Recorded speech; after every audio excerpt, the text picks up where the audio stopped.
natin sa panahon ng Quaresma, inyahan tayo ng pagbubulis sa Diyos na matapos sa atin upang mabalik sa Kanya ng buong puso. Bawat na namin ang ating tutugon, Panginoon, bigig mo ang iyong bayan. Panginoon, panginoon mo ang iyong bayan. Bilang isang simbahan, makisanawa tayo ni Kristo sa kanyang pagkakasakit at pagpasok natin sa panahon ito ng Quaresma. Manalangin tayo sa Panginoon. Pagsisinalawa natin ang ating mga sarili sa pamamagitan ng pag-aayuno at pagsasakripisyo. Manalangin tayo sa Panginoon. Imulat nawa natin ang ating mga mata sa makakapatid nating lubos ng nangangailangan sa pamamagitan ng pagkakawang gawa at paglilingkod. Manalangin tayo sa Panginoon. Dumulog nawa tayo sa sakramento ng Panginoong Isa, lalo na sa panahon ito sa pagkakasakit at pagbabago. Manalangin tayo sa Panginoon. Maging masaya at makayapa nawa sa piling ng Diyos ang mga kapatid natin lumaro. Manalangin tayo sa Panginoon.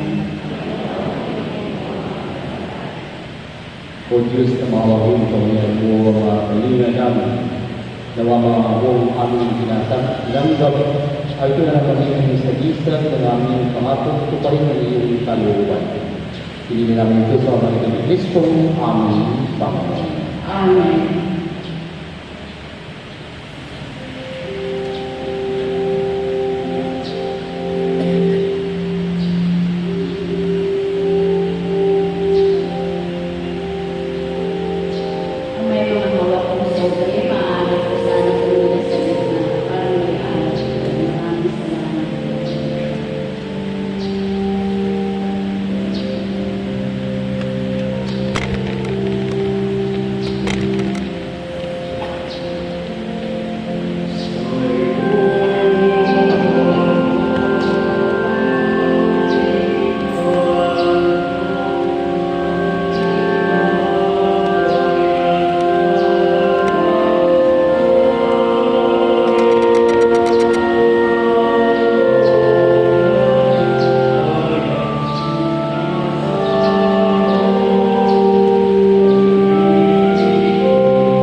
Manalangin kayo ba ang pagkain natin ng Diyos sa mga makapangyarihan. Nagapito ang ating loob sa pagkain sa mga kamay sa kapulian at kanangalan sa ating kapakinabangan at sa buong sanggalian. Awalan ng iligtas ginaganap namin ang pagkain ito bilang malayang na kasimula sa patapong araw na pagkakahanda.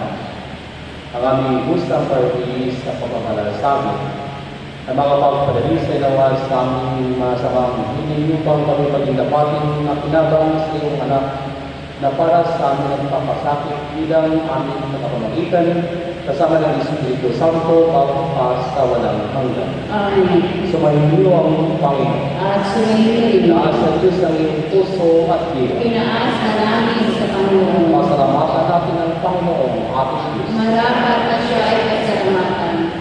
Ang lahat ng kapangilihan ay marapat na ikaw aming pasalamatan sa pamamagitan ng Yesu Kristo naming Panginoon.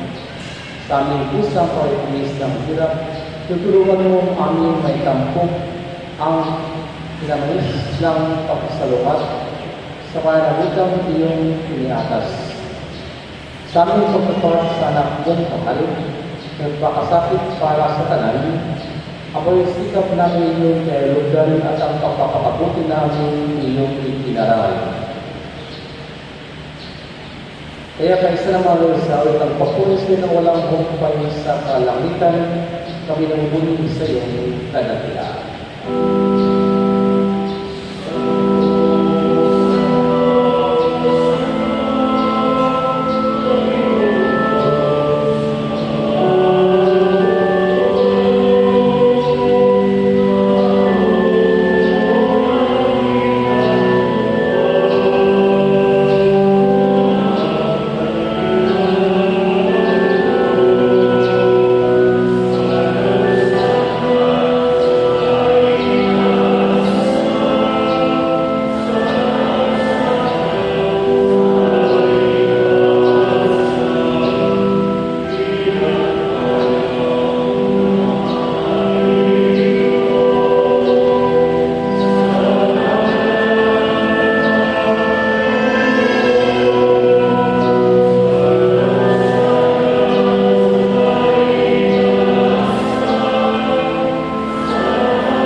Ito ang aking katawan na handog para sa iyo.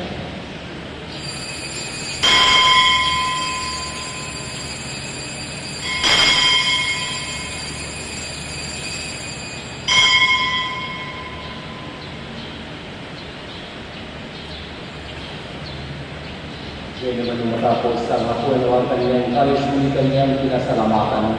Nabot niyang kalis sa kanyang mga nagayas sila, tanggapin nila ito at ito. Ito ang kalis ng aking lulo ng bago ko lang hanggang ipay. Aking lulo na bubungos para sa inyo at para sa lahat. Sa pagpapatawad ng mga kasalanan, gawin niyo ito sa pagkalaala sa akin.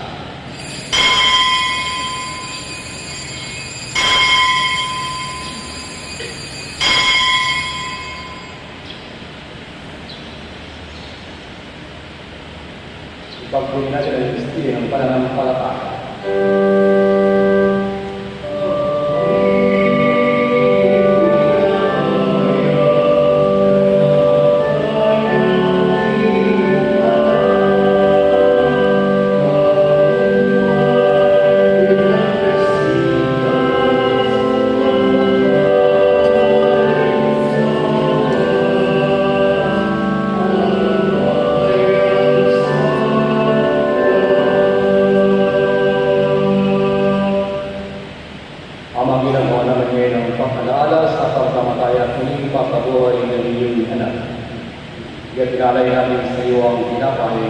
Nagbibigay buhay ang sa kaloob ng paligtasan. Sabihin ko pasalamat dahil kami narapat at kami sa mo para maging Diyos sa iyo. Isinasama namin kayo mga kasalaw-salaw sa katawan ng Kristo ay umukul sa pagkakaisa pamagitan ng Espiritu Espiritu Santo. Amal nga pong simbahan na sa buong daigdig. Pusin mo kami sa pag-ibig kay St. Francisco naming Papa at ng sinaming Obispo at ang tanan ng kaparihan. Alahanin po mga kapatid namin na hinay na may pag-asa rin kung buhay ay pinangat ng mga kumaya. Kawaan mo sila patuloy sa iyong kaliwanagan. Kawaan mo rin napatin ng lahat ng makasaw sa iyong buhay na walang wakas. Kaysa ng mahal na Birhen Maria, ina ng Diyos. Kaysa ng kabiyak ng puso ni San Jose. Kaysa ng mga apostol at ng lahat sa mga banal na namuha nito sa daigdig ng kalugod sa iyo. May pagdiwa na wala ng pagpupulis ni kararahan sa pamagitan ng anak naming Panginoon Yesu Cristo.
Sa kagulian ng Diyos, turun Jesus na panglakas, supaya natin lang lakas Diyos.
Ligtas na kasalanan tayo sa lahat ng kapahamakan.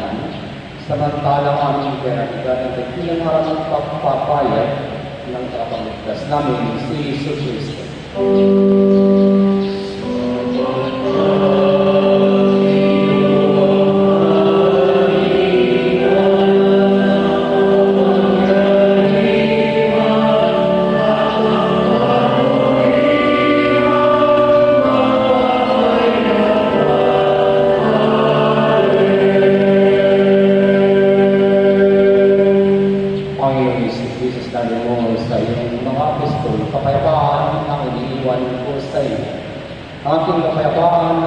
Espiritu Santo.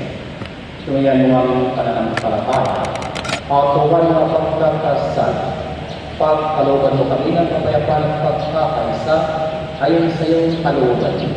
Kasama ng Espiritu Santo magpasawalang hanggan. Amen. Ang kapayapaan ng Panginoon na lang sumayin. At sumayin. Maggaya kayo ng kapayapaan sa isa't isa.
Magpalagayaan sa kanyang Ang buong ako pagkakatuloy sa iyo, ngunit sa isang tandaan lamang ay gagawin na ako.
iyong mga pag-ilong at pag-ibig sa tulong ng mga doktor, nurse at medical professionals na kumakalinga sa kanya.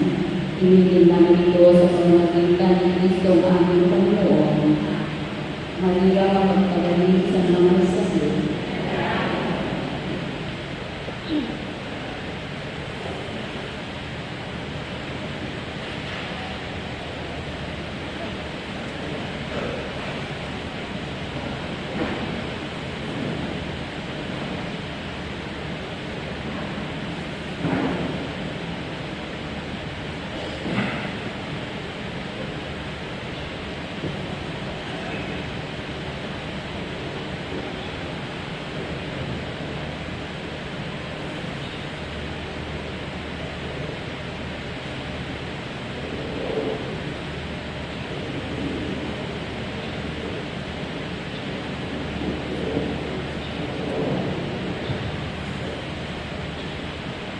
Tatayo po tayo.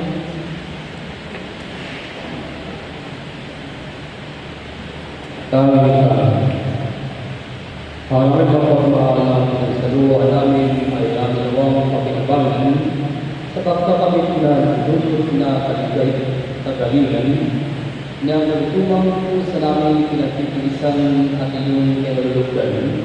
Pamang ni Jesus Cristo kasama ng Espiritu Santo, magpasawalan.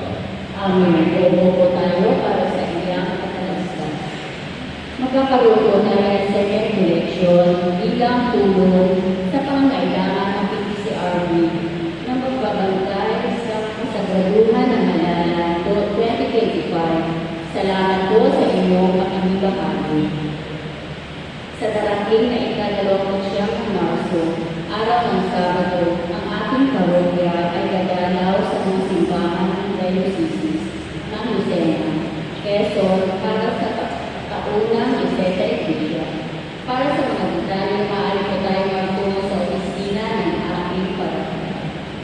Sa mga hindi pa nakakatanggap ng sakramento ng dinya na may edad at maapat na taon gulang pataas, magkakaroon po tayo ng adult baptism na gaganapin sa Easter Vigil na sa ika-30 ng Abril taon sa Lubulan. Sa mga interesado, magsadya lamang po sa opisina ng parokya para sa mga detalye. Magkakaroon po tayo ng Eucharistic Recollection sa darating na ika-15 ng Marso sa ganap na ika-7 at kalahating gabi dito po sa ating parokya. Makakuha na din po tayo ng sobre ng pag-ibig bilang ating pag-isa sa mga kapatid natin higit na nangangailangan.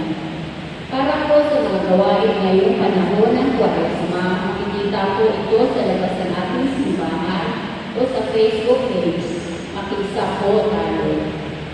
Sa ating parokya ay magkakaroon ng pasalang bayan sa ika-7 ng Hulyo, taong kasalukuyan sa mga nagnanais na ikasal sa simbahan.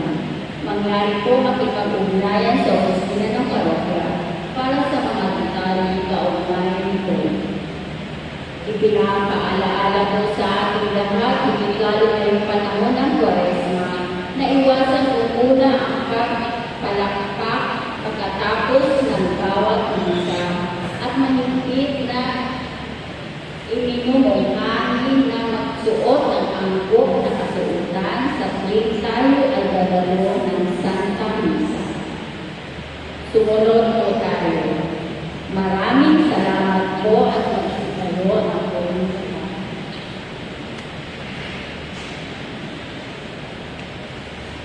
Sumayo ang Panginoon. At sumainit. Magsiyo kayo habang ginagawa ang pangabasbas. Ang Diyos na mamamaawain na ikalungkos sa inyo na manatili papakasakit bilang mawala ng pag-ibig. At sinawang magbasbas sa inyo lahat pakundangan sa paglingkod ninyo sa Kanya at sa kapwa ngayon at magpasawalang hanggan. Amen. Pakundangan sa Kanyang kamatayan upang kayo huwag dumanas ng walang katapusang pagkamatay, makamtanawan ninyo ang buhay na walang hanggan. Amen. Pakundangan sa pagpapakumbaba niya para sa iyong kapakanan. Iyaway makasawa sa kanya muling pagkabuhay ngayon at magpasawalang hanggan. Amen. At pagpalain kayo ng mga pangayang Diyos, Ama, Anak at Espiritu Santo. Amen. Pumalayang taglayang kapayapaan upang ang Panginoon ay natin at paglilingkuran. Salamat sa Diyos.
Diyan doon, Brad.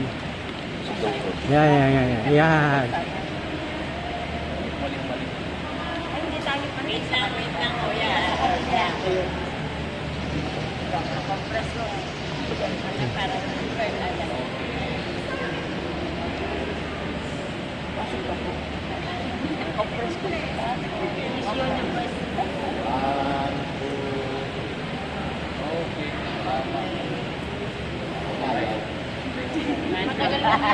One more.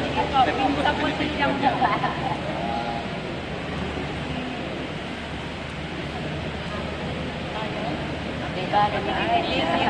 Thank you po.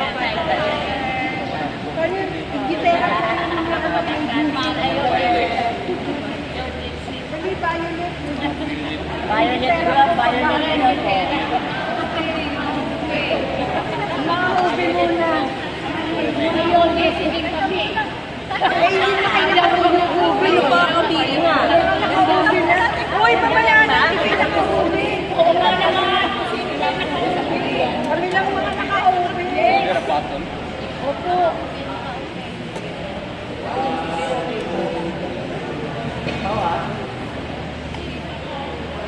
Thank you. Oh, kami naman. Di ba location ka na kanina? Oo, tama naman. Okay, yung mga nakaputi naman.